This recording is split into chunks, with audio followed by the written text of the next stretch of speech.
Kandiloma qanday kasallik? Bu odam papillomatoz virusi infeksiyasi natijasida yuzaga keladigan kasallik hisoblanadi. Bu kasallik viruslar tarqatganligi uchun yuqumli hisoblanadi. Yuqish qanaqa tarzda bo'ladi? Ya'ni birov kiygan kiyimni kiyish yoki oyoq kiyim tanamizni ko'p ishqalanadigan joylarida mikro travmalar yuzaga keladi. Shu mikro travmalar natijasida virus organizmga kirib oladi va shuning natijasida o'tkir uchli kandilomalar odamda paydo bo'ladi, o'sib chiqadi. Bu kandilomalar xavfsiz o'simtalar hisoblanadi.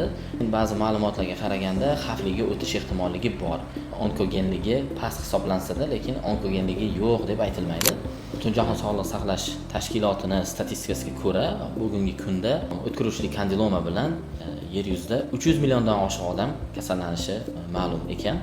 Qanday davolasa bo'ladi? O'tkir uchli kandilomalarni, ya'ni teridan o'sib chiqqan hosilalarni butkul yo'qotish mumkin.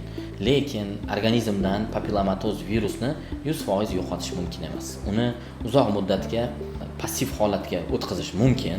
Ya'ni immunomodulatorlar bilan va virusga qarshi preparatlar bilan uzoq muddatga papillomatoz virusni aktivligini so'ndirib qo'yish mumkin, lekin butunlay chiqib ketmaydi organizm. Tana a'zolarimizning ko'proq qaysi qismida uchraydi o'tkir uchli kandiloma desa, asosan genital sohalarda, ya'ni chov sohalarida, jinsiy a'zolarda, anal teshigini atroflarida, ba'zan anal kanalida ham uchrab turadi. Sizda yoki yaqinlaringizda yuqorida sanab o'tgan belgilar bilan kechadigan kasallik yoki nimadir shikoyatlar bo'ladigan bo'lsa, murojaat qilishingiz mumkin bizning klinikaga. Biz nomerlarni qoldiramiz, telefon qilishingiz ham mumkin, yordam beramiz.